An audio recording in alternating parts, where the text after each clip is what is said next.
You have reached the public service. Ask yourself one question.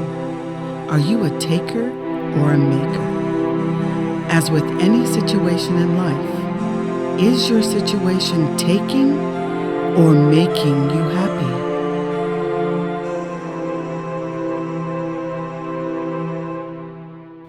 This is a public service show, and I'm Sandra. And I'm Kirk.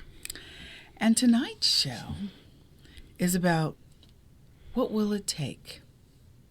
I know that sounds vague, but we're going to give specifics on what will it take to motivate. And I'll let you take number one. So what it will take to motivate people in the United States to wake up, snap out of it, whatever you want to call it. And the first item is, what will it take for all of America or all Americans to engage, get involved in the process? I'm not exactly sure of the percentage, but the vast majority of our country, the people do not vote. And that is disconcerting, to say the least. Especially when you think about there are other countries who they're still warring to have freedom. I mean, look at Ukraine. Russia wants to invade them, to subjugate them. And here in America, we can't even get everybody who is legally allowed to show up at the polls. Mail in your vote, whatever. And I don't understand that. What is that? I know that not everyone has the same passion as everyone else. There's always a segment, and I'm just segment of the population that, kind of rides off the backs of others, expects or pushes it down the hall and say, it's somebody else's job, not mine. And I think there's a lot of that going on in our country. And right? There's a lot of white people that do that. And they think that it's somebody else's job to support them until something catastrophic happens. And then it's like, hey. And by then it's either it's too late yeah. or it's gone so far down the path that... But the one thing that really stresses me out about this situation of people not being engaged is they're not defending the weak like I hoped that they would, right? Because, school lunches are gone. Where's the outrage with all these families and stuff like that? Why aren't you engaged? Why aren't you out there going, we want health care, we want, school lunches, we want all this with our tax-paying dollars? That's that engagement. Selfish people. Right. Those are the people who won't engage. The people... But they're the takers, too. Let's just call brass tacks what they are. These are probably middle class or maybe a little upper middle class who they have enough, so they don't feel like their time and energy should be applied to helping others that don't have enough. And you hear the thing is nobody helped me, which is a load of crap, because I'm here to tell you, unless you popped out of the womb knowing everything you know today, having everything you have today, someone helped you. That's exactly. Someone helped you get through elementary school. Someone helped you get through... Teachers. Oh, yeah. Guidance counselors. People that taught you sports. People that taught coaches. you music. People that taught you to write, to read. You didn't do this alone. He's right. He's 100% right. But I hear people say that nobody ever helped me. And they have so much. And that's just flip that around. Everyone helped them. But what broke inside of you that you don't feel the need to help anyone? Right? I bet the people like that are very lonely. And they wonder why they're alone. Because you're a taker. Yeah. Everybody helped you, and you don't reciprocate. Yeah, we're going to get to this is really, a lot of the stuff we're talking about is the root of takers and makers. That's exactly right. You know, the people that you see stepping up, you know, helping at food banks, the very tiny fraction of churches who you see doing outreach. Yeah. You know, the people you see working with the homeless. Right. You know, when did it become burdensome to help other human beings? I mean, this is how we've actually progressed where we're at. This is why we have cell phones and cool technology and all these other things, is because we helped, everybody helped everybody along the way. You know, this didn't just pop out of a cocoon somewhere It's and not. here we are. It's not even. It's beyond that. It's like, I don't want to see it. Somehow, if I don't see it, it won't affect me. It's not happening. If it's not there. I've read about it, blah, blah, blah, blah, blah. But, you know, there's that selfishness again of the people that are takers, that use and utilize everything, but don't want to give the same opportunities to others. Why is that? Only you are allowed to utilize everything, but you don't want the same advantage for others. Selfish. That's that selfish that he's talking about, the selfish narcissist type of attitude where I, you know, are all that matters. My existence now, I live for the moment. I live for no one but myself. When did we teach Americans that that was a value? I don't like it. It's the crux of racism, as far as I can tell. Selfishness. Yeah. It's the beginning. So, you know, number 2. How do we stop Americans from infighting? And I mean, he's brown, I don't want him. He's this, I don't want him, blah, blah, blah, blah, blah. Meanwhile, we're doing all this infighting. We're losing our power within. We're losing our Supreme Court has lost to us. Our rights of voting are being taken away. But meanwhile, we're pointing our fingers at each one of us. And do we have the power to take those rights away? No. It's like puppets.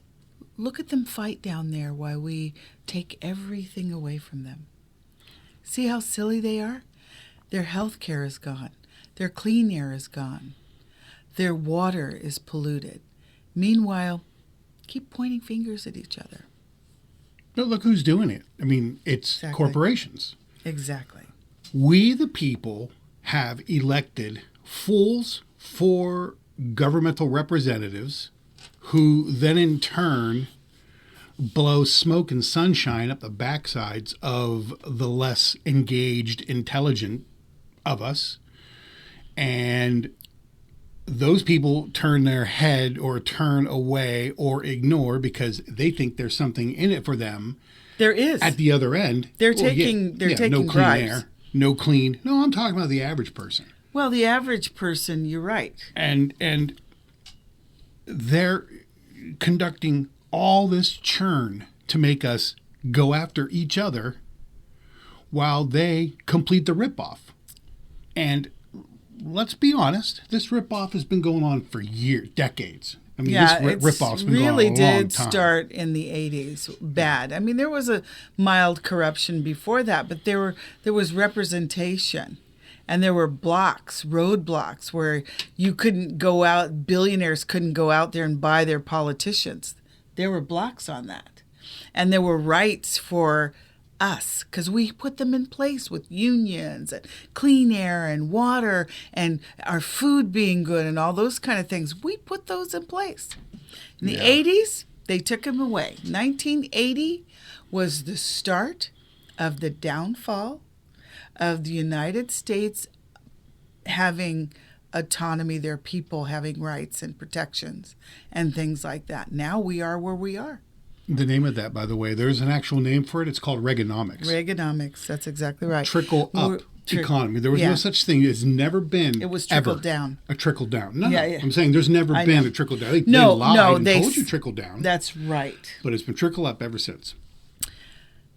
The reality of the situation was the goal was to get rid of unions. Unions protected workers' wages and your environment that you worked in. It protected you from getting your arm cut off in some machine or something like that, or working in conditions where you'd be poisoned and stuff, right? It forbade companies from treating you poorly and not paying you a decent wage.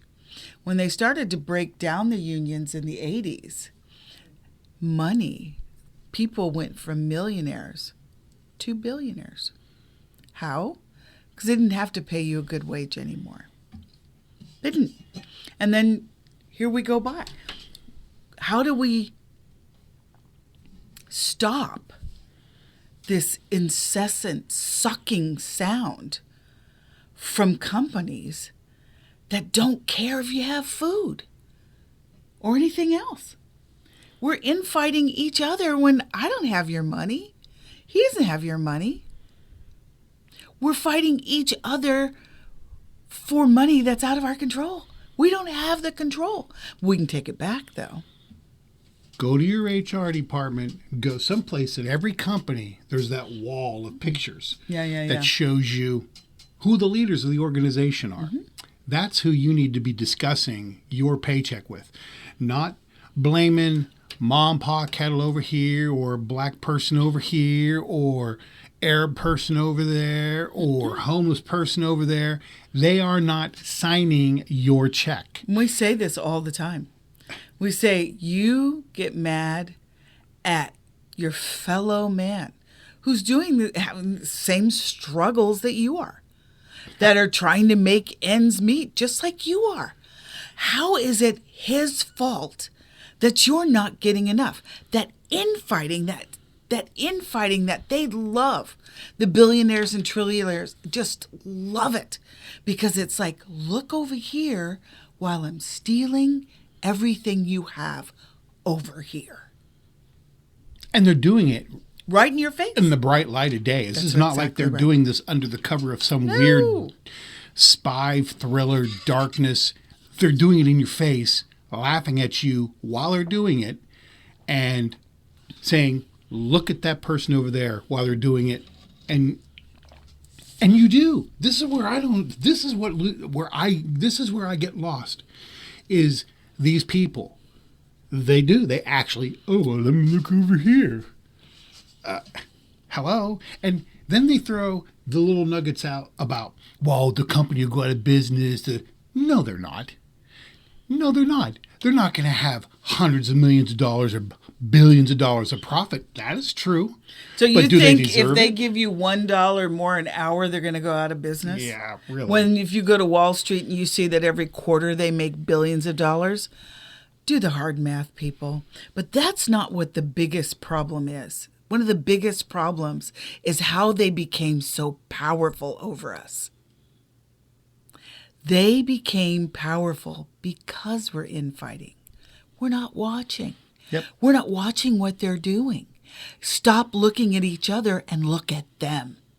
You have to remember how much power you had when we took Elon Musk's company and put it in the toilet.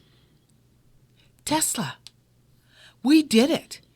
Look what we did to Target. We said, we didn't like your little racism. Target sales are down. That CEO got the boot. Look how powerful we are when we stop looking at each other and we band together and we take them on. There are way more of us than there are of them. We may have to pool all of our money to beat them. That makes us billionaires too, buddies. It sure does. Our dollars collectively makes us billionaires. We can fight them that way. Look at it like that. It's very simple. And she's 100% right. There are Americans, and this is a uniquely American problem. We are so programmed. Want. Gotta have, want. Gotta have that streaming app. Gotta have this. Gotta have that. Gotta have, buy. You think Amazon is massive because of the rest of the world? No. They make the bulk of their coin here in this country. Why? Because you got kids who buy boxes of crap so that they can unbox it. They throw it in the trash, ends up in a landfill somewhere, or worse yet, in the ocean on some poor island somewhere. And those same kids turn right around, are whining about the planet. You can't have it both ways. You know, there has to be some. We've got to stop infighting. There's got to be give and take. There's got to be some give. You don't need all that crap that you buy. You don't need 90% of the crap that you buy. You get what you need, you use it, you move on to the next thing. Go through your house. I mean, we're guilty. We're not, believe me, we're not sitting on a pulpit, pointing fingers because. I'll give you an example. We got some stuff. I've put on some weight. I know, you're shocked. Me too. Okay?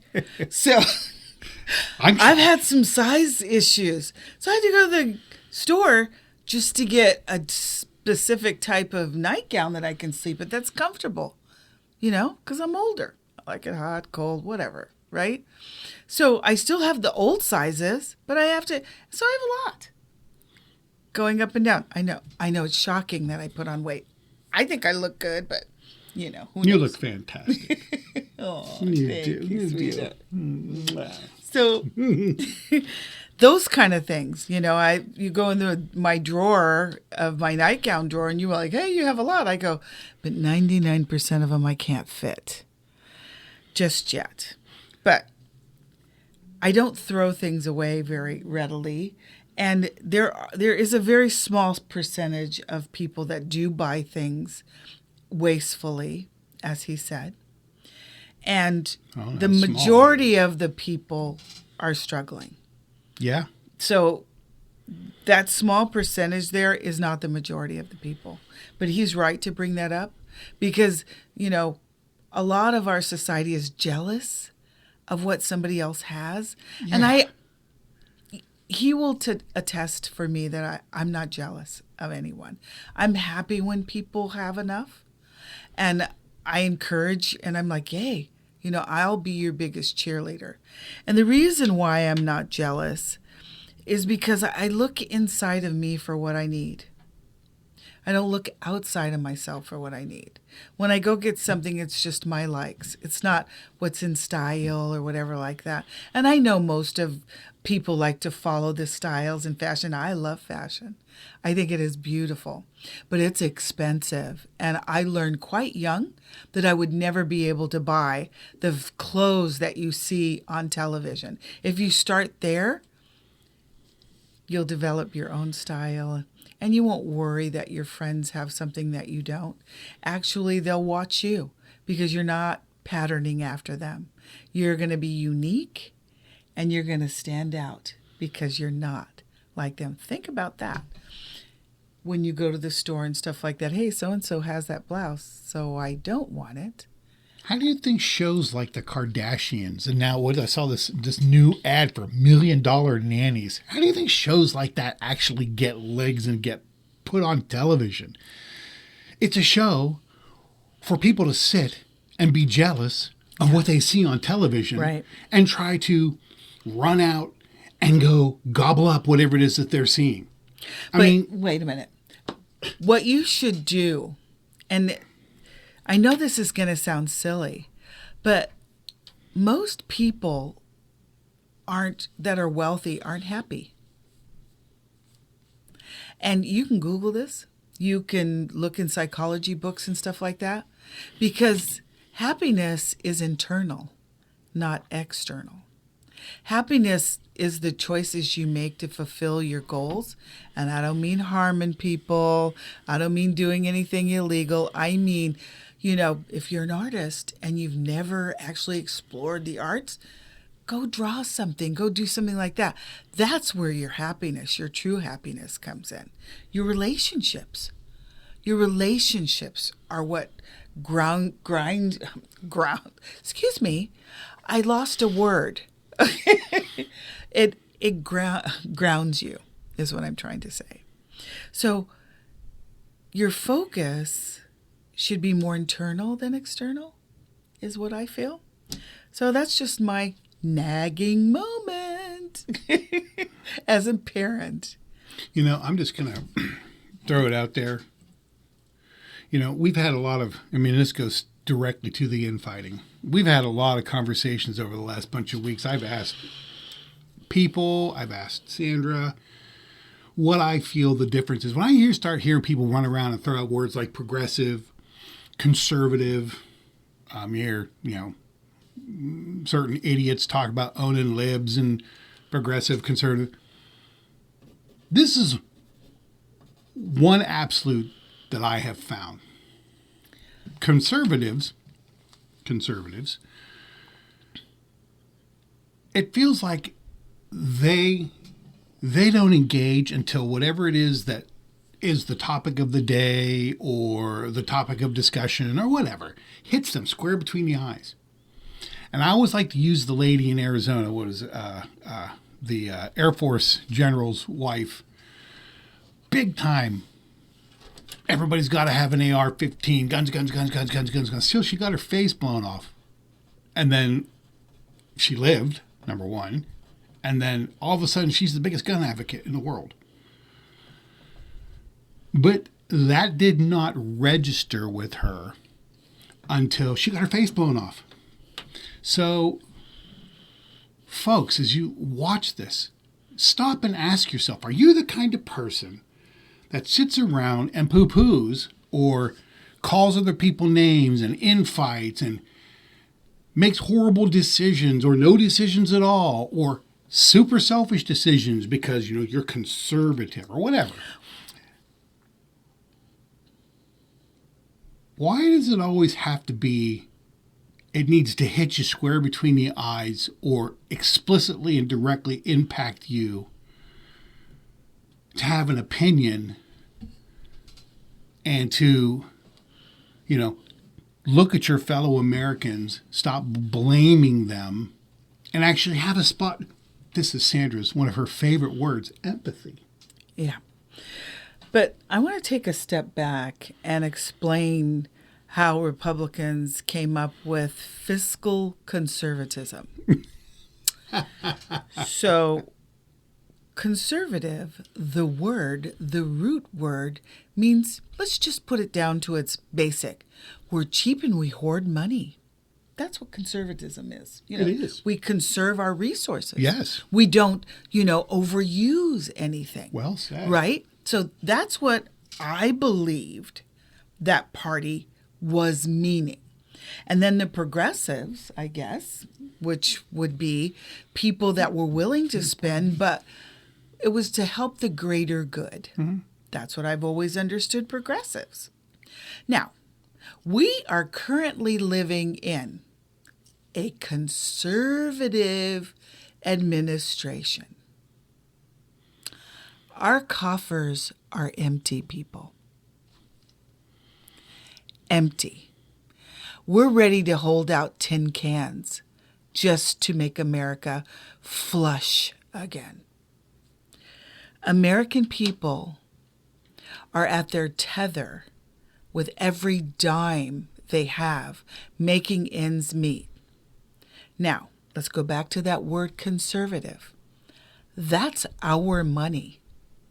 Every dime of it, and it's gone. It didn't come to us. It came. It was taken from us. So that's not conservative. There was another term in the 80s that the progressives were accused of tax and spend. So what happened in the last year and a half so? We were taxed and it was all spent. Gone. And spent on nothing you can use, by the way. So I didn't want to go to war. I care about the Ukrainians. I care about others. I don't give a rolling crap about Elon Musk's car.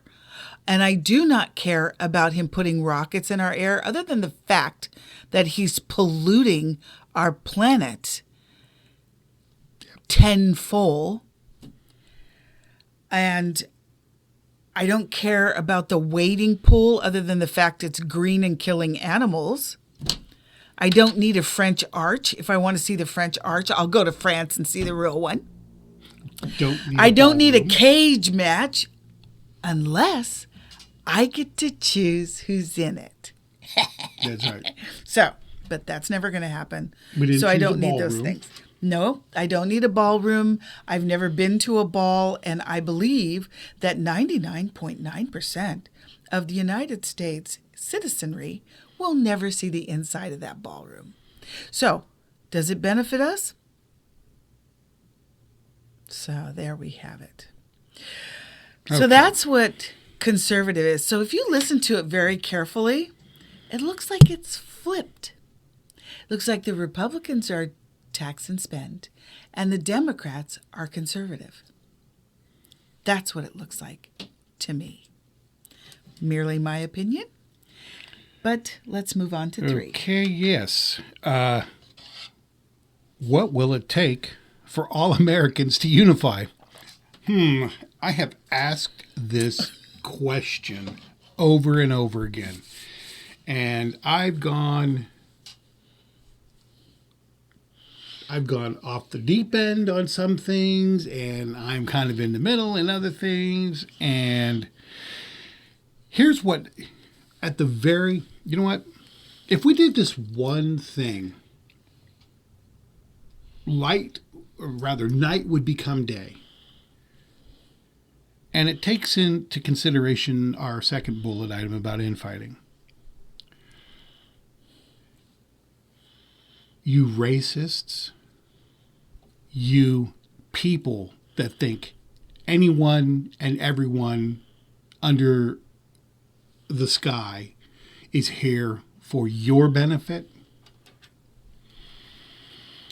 I'm going to come off the racists a little bit and say some of you uber, ultra, super-duper religious people who feel you're the end-all, be-all, and all the other religions are just scum on the bottom of your shoe.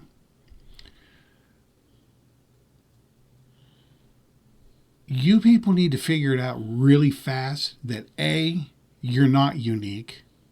There's nothing special about you other than being a part of the human race. And racism always drives me nuts because we're different ethnic groups, tribes, if you will, if you go back thousands of years, but we're all the human race. So, and if every single one of us got a DNA test, every single one of us would have African in our DNA. And you're just not going to get out of that. I'm sorry. Okay, let's make it even simpler. Everyone on the entire planet, there are only 4 blood types. And none of them are alien. So stop it, people. You're either A, B, C, AB, or O. That's it. That makes us all human. You can find these blood types on every continent, in every color. Stop it. Just stop it. That's as simple as I can make it. It really is. Isn't that simple? It's that simple. We're all only 4 blood types. That's it. I mean, when you come up with a new blood type, then I'll believe your alien crap. You don't want to hear something. But right now, we all bleed, we all cry, we all are born, and we all die. That's a fact. No one lives forever. No one. And that's what it's going to take for us to unify. And the more, unify.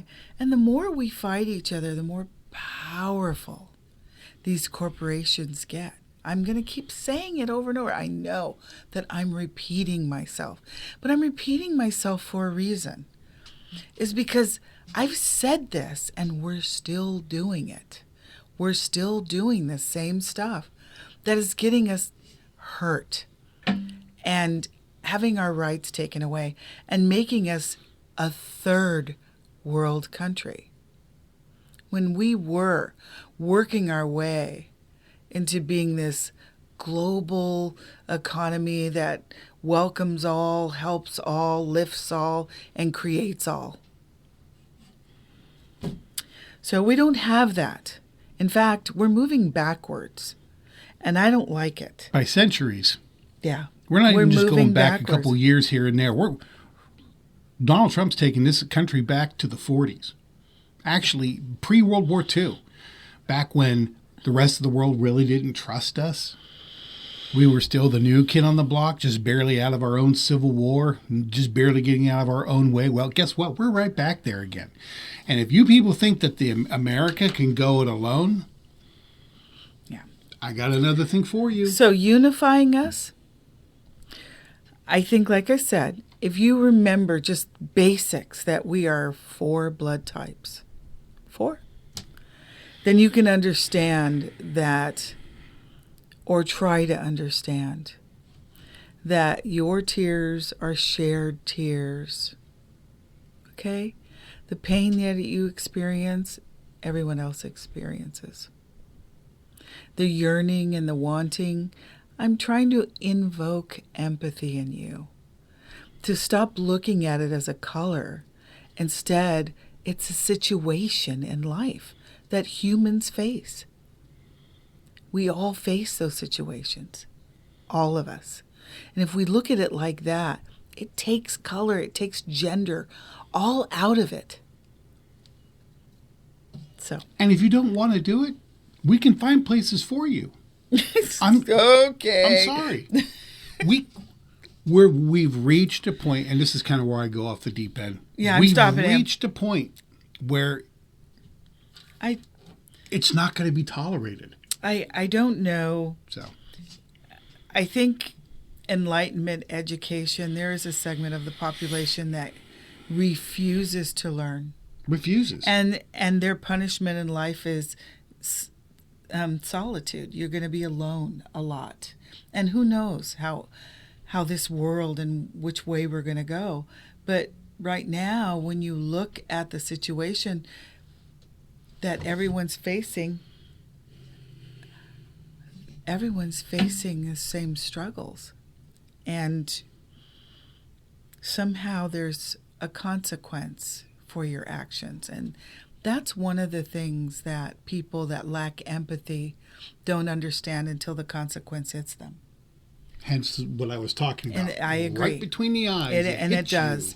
Your bad behavior, your judgments of others, your harmful nature, all of the things that create that negative around you will come to rue one day. But we're going to move on to number 4. And we are a very unique country. But we have fought each other for 250 years. We've been infighting, and people have utilized that segmentation that we've done. You over there, you over there, you over there. And they're using it against us. Again, here we are again. For 250 years, we've had this infighting going. And we need to quit now. That's all I'm going to say. Quit now. Because it's costing us everything. And even though you may not see that your situation is affected by it, it will be. When it gets to the point where, it's so extreme that people from down here have to take things from people up there, that's when you'll get it. You'll be like, oops, maybe my cup did runneth over and I should have shared before we got here. Well, we should have great civilization. Yeah, but that's what I'm saying. That's what I'm saying. How much more? How much do you need? Hey, Elon Musk, Jeff Bezos, Bill Gates, how much do you need? That's right. Look in the mirror and ask yourself, gee, do I really need all that? Do you really think you're making the world better by abusing, and folks, this narrative about America being this great beacon on the hill, we're a laughing stock, people. And I'm going to tell you right now, for anybody who's traveled around the world at any point in time in the last 50 or 60 years, there are people who have been waiting for this to happen. They called it. That's true. They've been But they knew that we would be taken down from the inside. They knew it. Yep. They knew that because we had racism and sexism, all the isms going, that just the right person had to come right in there and stir the pot and stir the pot. And then while we were fighting each other, they were taking everything in that pot. Everything. Gone. So, yeah. I don't know where these people think money's coming from. I don't know. But 250 years of fighting, it's not good. It's not good at all. But moving on. Okay. Well, this is a great question, and I wish I had an answer. I mean, I've got some ideas. The question is, what makes a great nation? And we aren't a great nation. We never really have been. We've been a good nation. We've attempted to do some good things. We've helped some people out, but we've pretty much broken about as much as we've fixed. And probably one of the when I think about making a great nation, I'll tell you, what doesn't make a great nation is at the end of World War II, the African American, the black soldiers that did not want to come back to America because they were fighting with the American flag on their arm overseas in Europe because they were treated better there than here. That simple statement alone, we're not a great nation. Recently, what makes a great nation? That's the question. In my ideology, I'm just kind of painting the picture. Okay. Because to make a great nation, first of all, racism gone, zero looking at your fellow human being as anything other than a human being. Until that happens, we'll never be great. Looking at half the population as viable human beings who can contribute. Now we're on a path to being a great nation, but the way this country treats its women, we sit here and we throw the Arab nations under the bus and some of these other places under the bus. We're no better. We're maybe a little better at putting lipstick on the pig. But, that's what makes a great nation. All of us working together. All of us helping each other. Helping person A realize their dreams. Person B realize their dreams. Us all realize our dreams together. We're a unit moving forward. And that's not without strife. But we talk about it instead of hurting each other. That's true. My idea of a great nation is a nation that other nations can trust and believe in as well. Their citizenry is taken care of. We've taken care of everything inside. We work together. We're building something wonderful.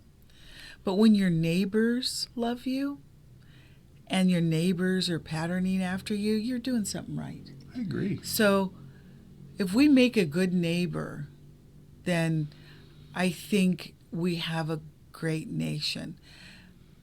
Instilling fear in your neighbors is not a good nation. Not a good nation at all. Not a good representation. Hasn't Canada I know closed it's their general. borders to us? I know it's generalizing, but if you look at it in the big picture and you think about, wow, our neighbors would like us if this or this. Use your imagination to think what would be wonderful and what would be a good nation. I can tell you, blah, blah, blah, A, B, and C, and D, but I would rather you form that. So that would be something that you would want to work for in your little own community, right? And so your little next door neighbor, make a friend, or your across the street neighbor make a friend. And if everybody did that, right, we could become a great nation.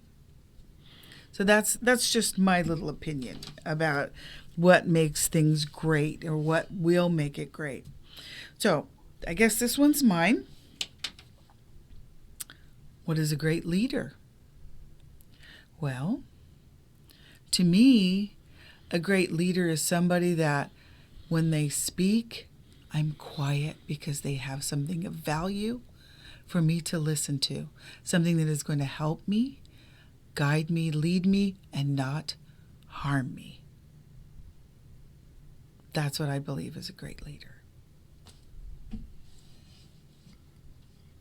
I can agree with that. Barack Obama is a great leader. Donald Trump, Joe Biden is was a great leader. Human being. He's not even the L in leader. Yeah. Joe Biden. Why does Joe Biden get such a bad rap? I think he was pegged because of his age. Not that he's a bad leader, because he's not. No. He wasn't. I just think that when selfish people want something, they're willing to break anything to get it. And they went in calling him old and feeble and sleepy and all the things that we're dealing with right now, which is highly unfair, to tell you the truth. And it used to be in politics that lying, would cost you everything.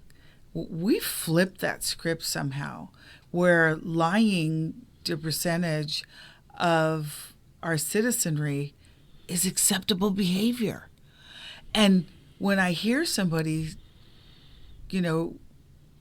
say a lie that to me is a known lie, and I call them on it, they have, they get angry. And I'm like, the louder you say the lie does not make it not a lie. Yeah. The more passionate you say the lie does not make it not a lie. And I don't play that game. And the more of us, that don't play that game, the lies get quieter and quieter and quieter. Because I'm not going to just go, nah, that encourages the lie. What I'm going to say is, that's a lie. And that word should be used more often. Don't you think? More often. We should say a lie is a lie. And we're all supposed to teach. We have children watching.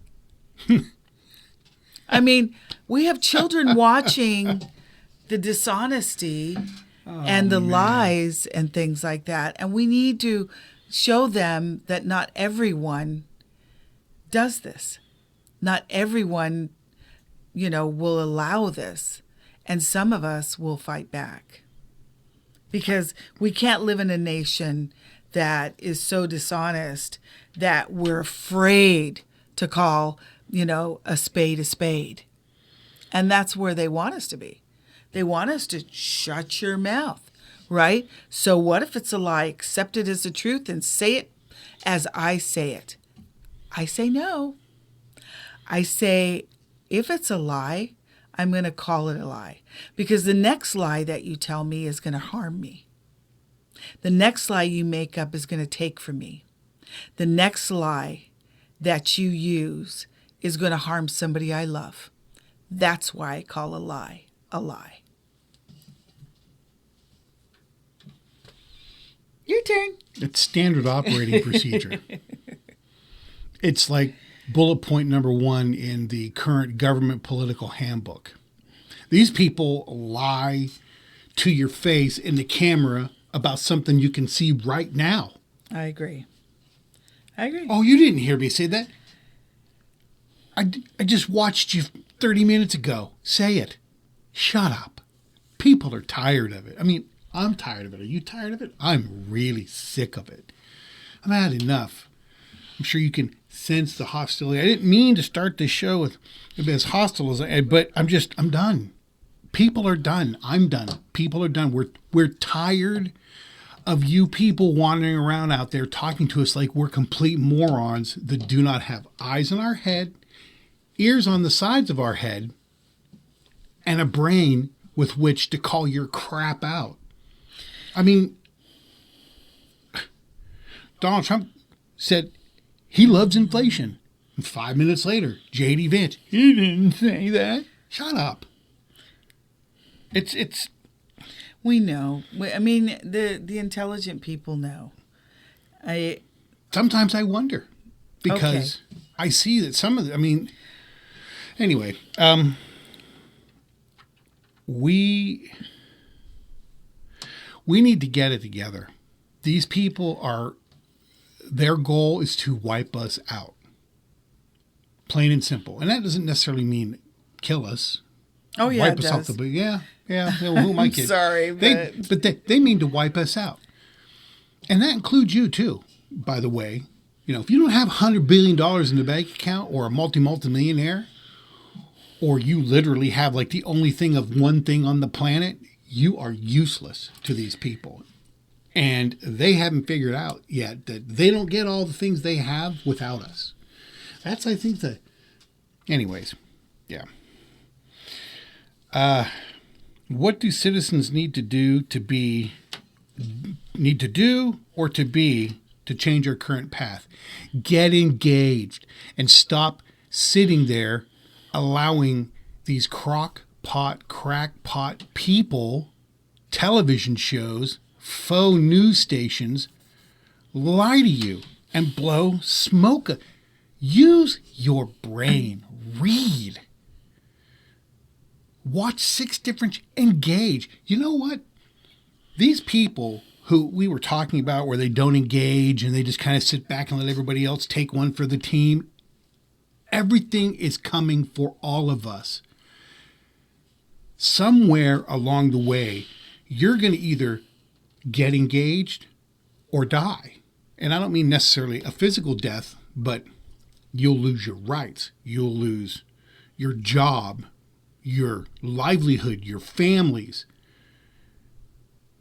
Citizens need to get engaged. They need to stop sitting around with their thumb up their backside waiting for everybody else to bail everybody out. You know, Sandra and I have this conversation. White people, get off your dead backsides because you're the biggest, you're the most guilty of this because everything has been handed to all of you people over your lifetimes. Yes, some are richer, some are poorer, some had to work a little harder, whatever your case may be. At the end of the day, there aren't enough black people who've been fighting this fight for decades, 2 centuries, bailing us out. I mean, half the rights that you people have are because of the fight and the struggle that black people did. How about getting in the game and actually contributing a little bit? There's a lot that we can do as citizens to change our current path. And the truth of the matter is being engaged is one of them. Voting is the biggest one. You need to go out there and have a voice.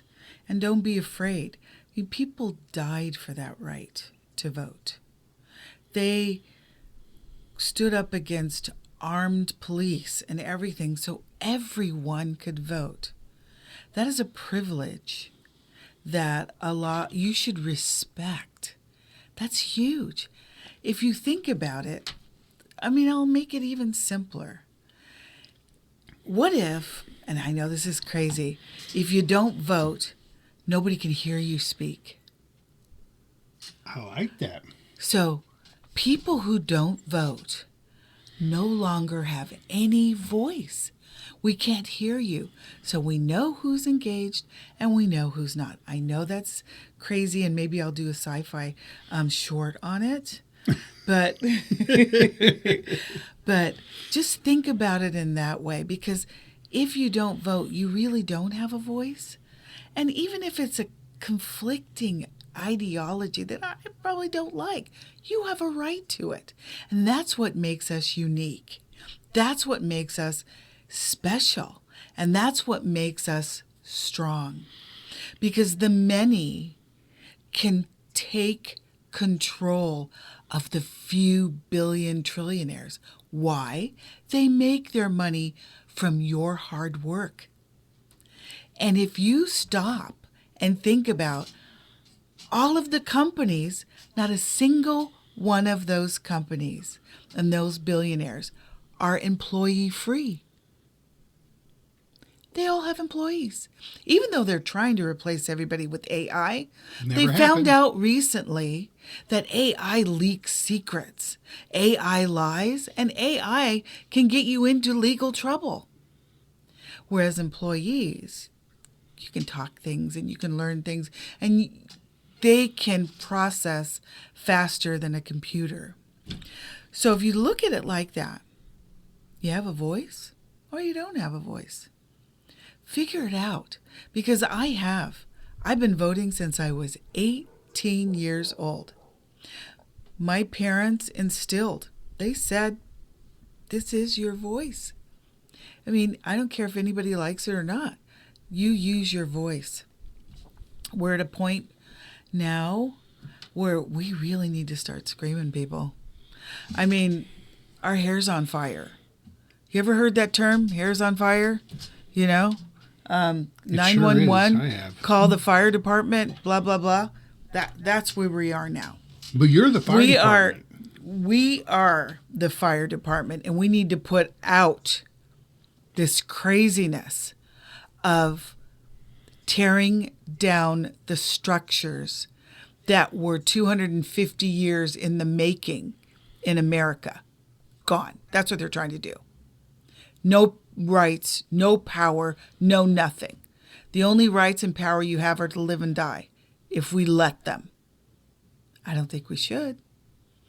And I'm going to do everything I can to not let them. So that's a path. That's your right. And you have to get engaged. I'm not saying you have to. This is the line in the sand. Or you young people say the Rubicon, whatever. We're at DEFCON 4, people. Yeah, DEFCON. Well, that's a military term for, that's the highest problem alert you can get, right? Yeah. I mean, you know why Donald Trump wants to take away the vote? Why he's doing all the stuff he's doing? And I ask this question to Sandra all the time. It's like, why are we allowing all this? We've allowed everything that's happening to us right now. We have allowed it to take place. You think these senators and Congress people, we allowed them. We allowed them. Yeah, they got a Congress guy or a senator or whoever is like disappeared for like 3 months or 4 months, and he's just now. Excuse me, people in his state, his district, why did you allow that? What, did he like get on a boat and he's been traveling around the Pacific Ocean? No, he's not. It's I get what you're saying. We're allowing this. Some have allowed, not all.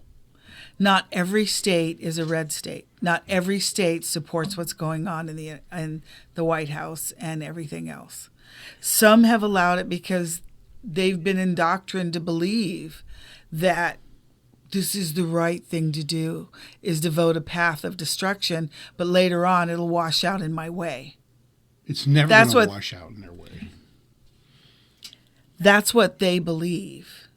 And it's a mistake, because they're learning now that it's cost them their health care, their clean water, their air, their right to a decent wage, their voice in their job. You know, when you're mistreated, you don't have that anymore.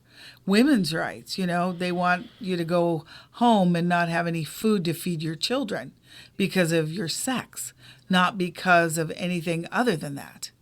So yeah, we've allowed those things, or did we? Did we send it to the Supreme Court and the Supreme Court kicked it down and said you don't have that right. I think it's a complex situation of this broke, that broke, and this broke. That's how we got here. He's right on a lot of fronts. But there's been some collusion behind the scenes that really has been breaking us. And we're all kind of like going, oops. You know? Heads up, Supreme Court, your existence is because we allowed it. Yeah. You 9 people sit there because we allow it. Yeah. You aren't immortal. You aren't omnipotent.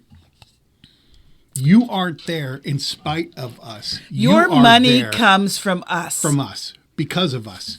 And believe me, we're coming. Anyway. So, anyway, people need to be engaged. That's kind of where I need. And to Sandra's point, and voting is engagement. And stop voting party line. Read. Jeez. I mean, Oh my God. come on. How does a guy like Bill Paxton even get on the ballot? How? I don't How? Who's that? Oh, not Bill Paxton. I Anyway. mean Ken Paxton. What's his bucket in Texas? Mr. Convicted, Mr. Impeached by his own people. How does a guy like that actually be on a... How? Get engaged. People in Texas, you put a guy like that there, you're not engaged. And if you are engaged, you're doing the wrong thing, and you know darn good and well you are doing the wrong thing. People like this don't get to be even anywhere near the halls of power unless you allow it. Okay, I'm losing it.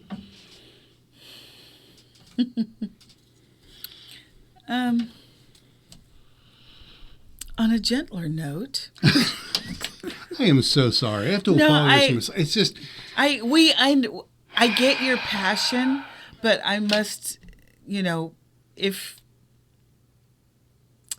what we want to make a point, we come from different angles, which is good. You can see his passion and you can see mine. And I'm not criticizing his passion. I want to protect him. Sometimes he says things and I'm like, oops. It's like, and that's okay. And sometimes I say things and I go, oops.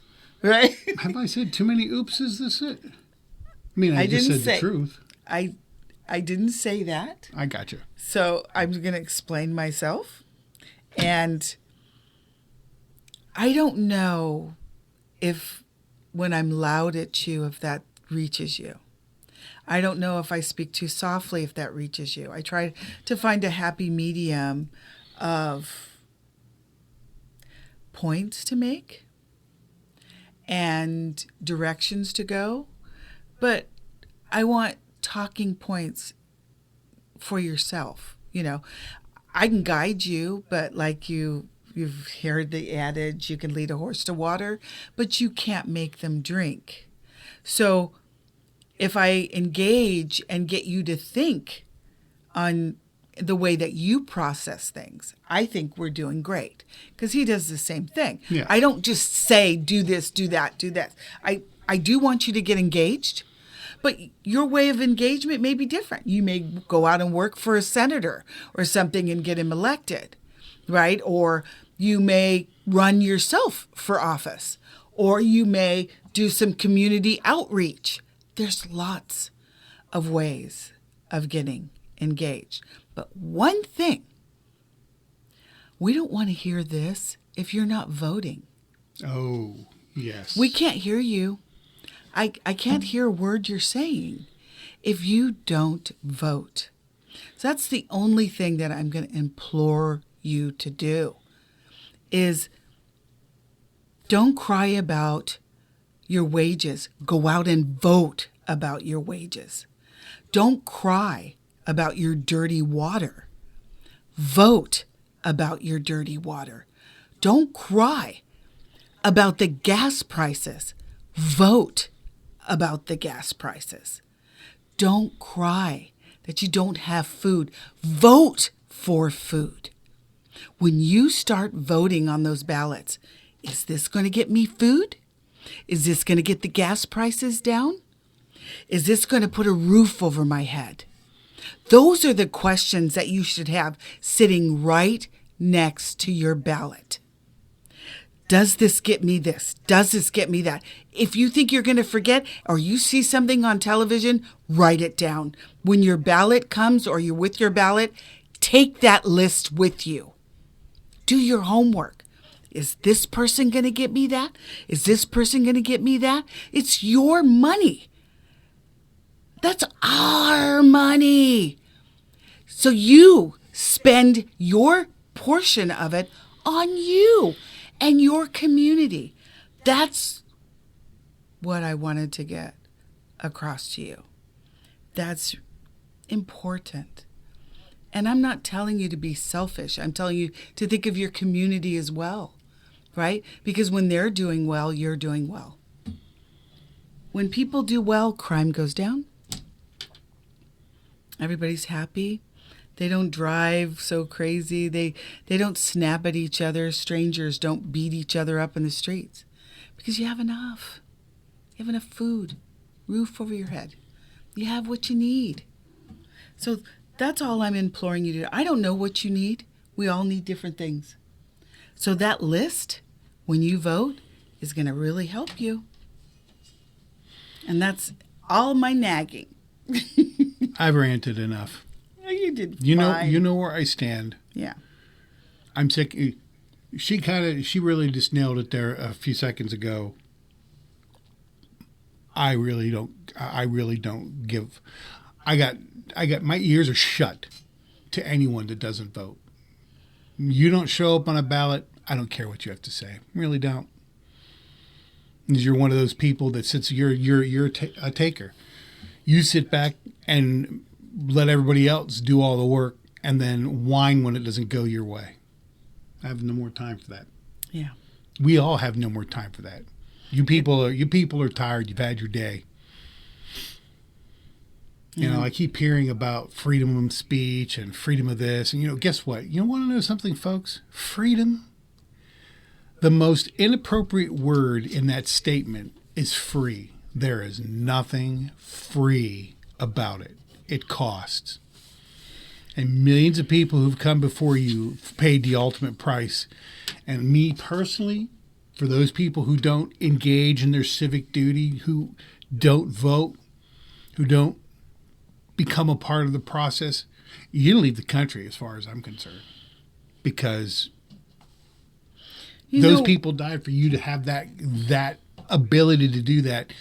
And you just flippantly, my vote doesn't mean anything. Ha! Well, what? To me, voting is part of being a countrywoman, countryman, my countryman.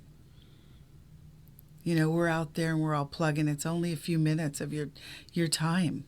It's not like something, that you have to study for. You do have to study of some kind. What do you need, right? But it should be something you're proud of. I am. It should be something that you should take very seriously. And it should be something that you look forward to. I get my say. A lot of people go, oh, it's just one vote. I go, there have been elections that have been determined by a handful of votes. So that's no excuse either. You go to the voting booth. You take your list of your needs and you check those boxes, people. Because we're in dire straits here. And if that's all you can do, that's good. Think of voting as points. They give out half points in World Cup soccer and in hockey. I didn't even know anything about soccer. So don't tell me you're one vote. Believe me, you can win a contest 1-0. Yes, very good, very good. So this horse crap of I know nothing My else. favorite football team has won games by 1 point. Everybody's teams, if you guys are into sports, hello. You've all won a kickball game by 1 point. I didn't like kickball. It was I mean. mean, it's just crazy. Right? I mean, yeah. Well, a no, I mean love sport. kickball, but No. But the bottom line is either get in the game or get out. That's that. I'm gonna. Yeah, don't play it. Be an American. Be an American. To me, that defines. You know what? When I think of what is a citizen, being a part of the process is what defines a citizen. Not because you were born here, not because you had to cross the border and had a kid here, not because you're X generation here, blah, blah, blah, blah, blah. Citizen equals participation. You don't want to be a citizen? Get out. Russia's looking for people to throw on the battlefield. You want to be a citizen? Read a little bit. Participate. Yeah. That's important. Well, said a Done my lot. rant. So sorry. My apology. But you know what? I apologize, but I don't. This is a public service show. And I'm Sandra. I'm Kirk. And I'm going to get him some nighttime sleep aids. We were up late last night. Yeah, we were doing stuff that 20-something people should be doing, We but went that's to a okay. concert. Yeah. Yeah, we did. So, We did. Anyway. No, just kidding, people. I don't do that in concerts. I put earplugs in now. That's right. Because they're super loud. But, yeah. Talk to us. You know, go to the message board Please. and stuff. And, Publicservice.org. and you know, subscribe to our channel on YouTube and, you know, give us some feedback. You know, sometimes I sit down, we're talking to ourselves, but we have people that do call us and chime in and say, hey, I want to see a show about this, or I want to hear about that. And yeah, we can do the research and we can put it on. Get engaged. Like I said, I'm Sandra. And I'm Kirk. And this has been a public service show, and he will tell you where to talk to us. Like I said, thepublicservice.org. You have been watching a public service show. America is part of a global community. Sandra and I are well aware that the American experience had the hope for freedom. America isn't perfect by any means, and we are currently having our freedoms tested. Here at the Public Service Show, we're going to look at how and why we're at this point in America.